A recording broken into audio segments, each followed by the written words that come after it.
Greetings and salutations, my dear fans.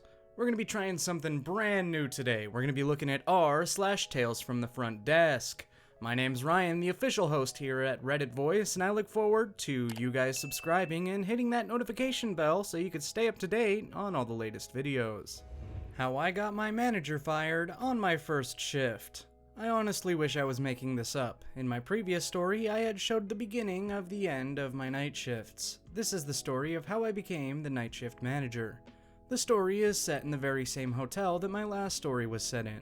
A very well-to-do, respectable establishment in the heart of a horse racing town in the UK. I don't know why I put up with half of the things that happened at this hotel, and I guess at the time I didn't think I could do any better. There's a TLDR at the bottom. I apologize for my lack of grammar. There's a lot to this story. How I got the night supervisor job. Optional read, doesn't impact the story anyway, but had been seen as an early warning sign to stay away from the nights and to get the hell away from this hotel. At the time I was offered the night supervisor job, I was about to jump ship to another hotel to become a bar supervisor. To make a very long, convoluted story short, I applied to become a restaurant supervisor pending my probation. As I was being trained to become a restaurant supervisor, the restaurant manager quit. He literally walked out mid-shift after an argument with the general manager. A new restaurant manager came in and promoted the staff that was already there for years, and I got sidelined. Annoyed by this, I resigned. They could tell I was slightly annoyed by how things happened, then reviewed my CV and asked if I wanted the opportunity to work in the bar. I then accepted this as it was better hours and I had no job to go to at this time. The bar manager saw potential in me and trained me to become the next bar supervisor. Unfortunately for me, a previous restaurant supervisor came back from a maternity leave. As we already had enough restaurant supervisors, the GM then overruled the bar manager and made her the bar supervisor instead of me. The bar manager eventually quit as he didn't really have control over his own bar and asked me to join him at the new hotel he was going to. I interviewed, got offered, and had accepted the job and resigned once again.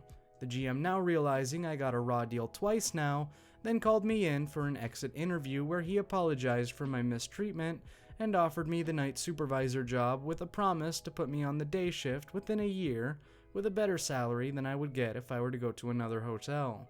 I stupidly agreed, and little did I know I was about to enter the shit show that was the night shift. Main story. At the time of accepting the job, I was supposed to be trained by the reception manager as agreed by the GM, as I was eventually to transfer to day shift. The manager was about to go on maternity leave and showed me how to use Opera, how to run the night audit, and do the banking reconciliation. This never happened because she called in sick on her last week and then from there went straight on to maternity. Instead of the training I was supposed to have, I got the basics from the then assistant reception manager. How to check in and out, then shadowed the leaving night supervisor on his last night shift, literally writing everything down and making diagrams of everything he did before and after initiating the night audit. On my very first night as being night supervisor, the night porter decided to call in sick. With little to no choice, I had to call in the night manager, who agreed to only work from 11 to 7 instead of the normal 10 to 10 shifts that we were expected to do. We did a 4-on 4-off rotation. The first couple of hours were okay, and the night manager was more interested in serving behind the bar than to actually help me get prepared for the night audit. I wrote everything down the night prior and was literally just getting on with it. At around 1 a.m., a regular guest who was also a millionaire turned up. The night manager took this as an opportunity to go back behind the bar rather than help me with the night audit. I accepted it for what it was, as the bar was at this point still busy. I continued with my work when got to the credit card reconciliation just before night audit. It was now coming up to 4 a.m. Normally audit runs around 2 a.m., but because I wasn't overly familiar with the reconciliation at this point, I was slightly confused. Because some people put through Visa as Visa debit on the system and vice versa, and the two sums normally cancel themselves out and go down to zero. This was not the case, and there was a discrepancy of £700. I was told that the night audit cannot be ran until this balance reaches zero. Having given up trying to find the discrepancy by going through every bill in the hotel, I went to the bar to check up with the night manager to see if he could sort it out for me. I walked into the bar to see it completely deserted. There was an open tab on the POS, which came up to about 500 pounds. In normal circumstances, the night porter sets up the conference rooms, set up the breakfast, and generally cleans up the bar area ready for 6 a.m. The night supervisor or manager works the bar. Consumed by trying to get my job done properly, I had not noticed the time nor the fact that he had done nothing up to this point. Breakfast was not laid, and we had 2 conferences arriving at 8 a.m. In a panic, I run to the cigar booth, which is outside. I see the manager outside and confront him to ask why he hasn't done anything. He has an alcoholic drink in his hand and is smoking a cigarette with the regular guest. He then tells me that it was all cool and there was plenty of time and that I'm in good hands. I then proceed to tell him my problem, and not knowing any better, he tells me to run the night audit as it is, and he'll sort it out after arranging breakfast, and then email the accountant. He follows me back into the hotel and randomly tells me not to worry about the cigar booth, as he'll clean that up just after he's done with breakfast. I think nothing of this and cut him some slack, as technically it's his day off and he's helping me. Not knowing any better, I did what he said in a panic, and now, as it was getting on a bit and nothing was done, I hit the night audit button and let that run for the half an hour it would take, completely oblivious to the fact that I was supposed to check out the remaining rooms that in the morning shift had paid off, but did not check out as I wasn't really properly trained and therefore accidentally posting 1,200 pounds in false revenue to unoccupied rooms. Trying to help the night manager, I decided to start setting up one of the 2 conference rooms. At 5:30 a.m., the newspapers were delivered, prompting me to check his progress on the bar and the restaurant as the breakfast team would be in half an hour, and he had to deliver the newspapers. The restaurant was set up, but I went back outside to see if he was still there with the regular guest. He was not. They had all but disappeared. In inspecting the cigar booth, it was strewn with bottles, and it literally looked like a bomb had went off in it. In a panic, I went back upstairs to see if any of the drinks were paid for, as I had not noticed anyone come back up to the bar, only to find out that the night manager comped the entire 500-pound check off on wastage. Going back downstairs, it was now 20 to 6, and I had a conference room to set up, and the final straw that broke my back was the fact that there was cocaine on the tables, and it didn't look like he was going to be coming back. Furthermore, I was also going to be left to account for the monetary discrepancy from the reconciliation, as well as eventually the phantom 1,200 pounds that I had posted. At this point, I figured there was nothing more I could do. The bar was still in bad shape, as it had not been cleaned, one of the function rooms was not set up, and I had 20 minutes to get the place as tidy as possible before the breakfast shift arrived. I took the opportunity to take pictures of the place in the aftermath with a cleanup shot of the cocaine on the table to make sure the manager didn't have a leg to stand on for his unacceptable behavior. At 7 a.m. at the reception morning shift arrives, and I hand over my evening. I tell them I have to go downstairs to finish off the last conference room, and they excuse me to do so. At 7:30 a.m., the GM comes in to do a walk around and sees the bar area unvacuumed and the hotel living areas in a general tatty condition. There was so much I could do in 20 minutes, and someone had to man the desk between 6 and 7 a.m. I'm called into the GM's office at 8:30 a.m. with him demanding an explanation as to why the hotel was in such a mess. He also then proceeds to ask why room revenue was posted to empty rooms, to which I had no explanation for, and then goes on to asking if he had made a mistake giving me too much responsibility. I explained the story with an accompanying picture to back this up, as well as a receipt for 500 pounds that had clearly been sent to management waste, which he then tells me to send him in the form of an email. The night manager was called in the following day to get his side of the story out. For some reason, he was never suspended throughout the entire investigation, which took 2 weeks. After consulting HR, they had enough evidence to fire him, as he did eventually admit that he could have done a better job, supporting me on my first night shift. The company decided not to pursue the 500-pound management charge, as it seemed a small amount in hindsight to pursue. They eventually got in touch with the regular guest, bringing him in for an interview due to the drug use on the hotel premises. It transpires that the Millionaire paid for the night manager in cash, and the night manager pocketed the money. By then, the night manager had already been fired and had left the country. As there was no night manager, nor was there a reception manager at this point, the GM promoted me to night manager with a 1,000-pound raise.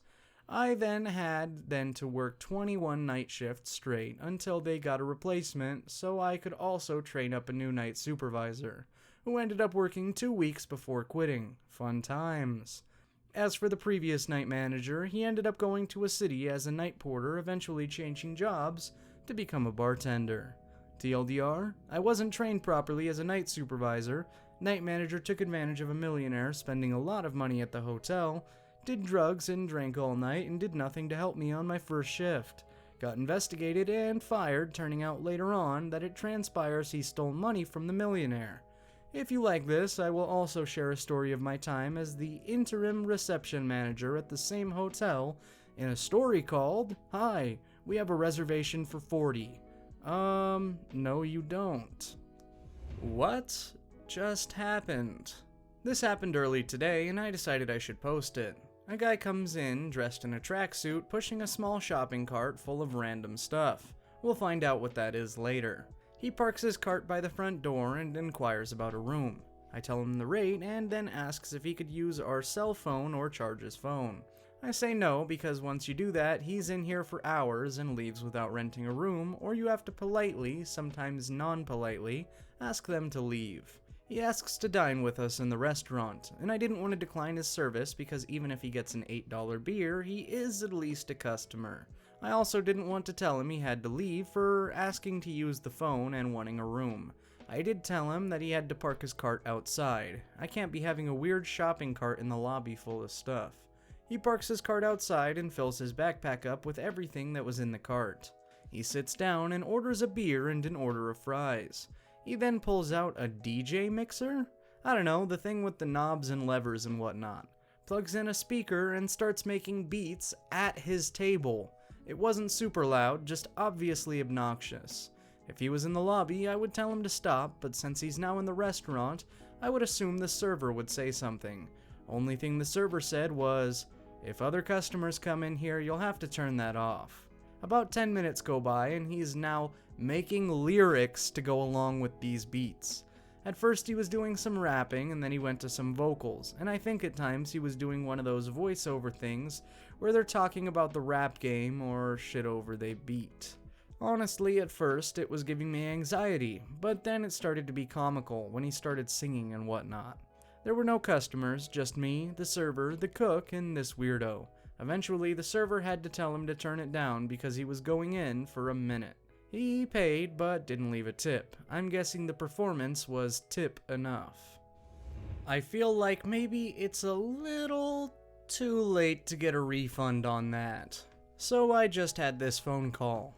"Hi, I just learned that there's a law that when you stay in a hotel for more than 30 days, you can get a refund on the taxes you pay." "Yes, this is correct." "Okay, so I stayed there for 4 months back at the start of 2013. Can you do the refund, or do I have to talk to a manager?"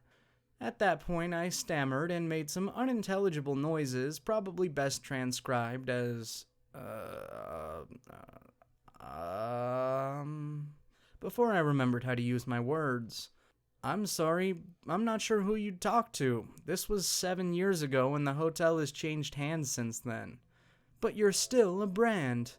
"Yes, but we're independently owned. We pay for a license to use the brand name."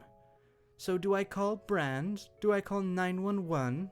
"I think you'd have to contact the previous owner." "But he doesn't own the hotel anymore."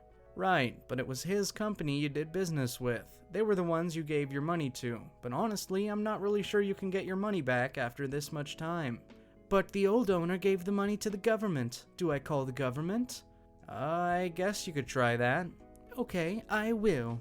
I wonder what the government's phone number is. A short one, but I'm still wondering how this person had survived up to that point.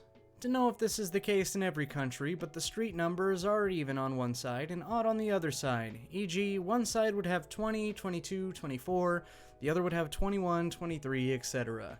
A guest called me today, pretty chuffed, and angrily asked me, "Where the hell is the damn entrance?" Well, we're at number 21, opposite an embassy. "I know that, but I can't find number 21. I'm between numbers 20 and 22, and there's no number 21 between the two." Thinking this must be a joke at this point, It's on the other side of the street, ma'am. You can see me waving.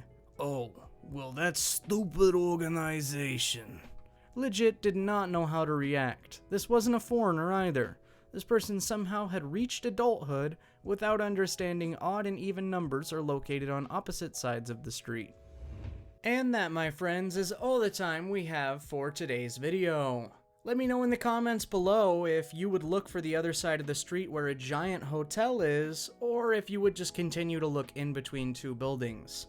As always, my name's Ryan, the official host here at Reddit Voice, and I look forward to seeing you guys in the next video.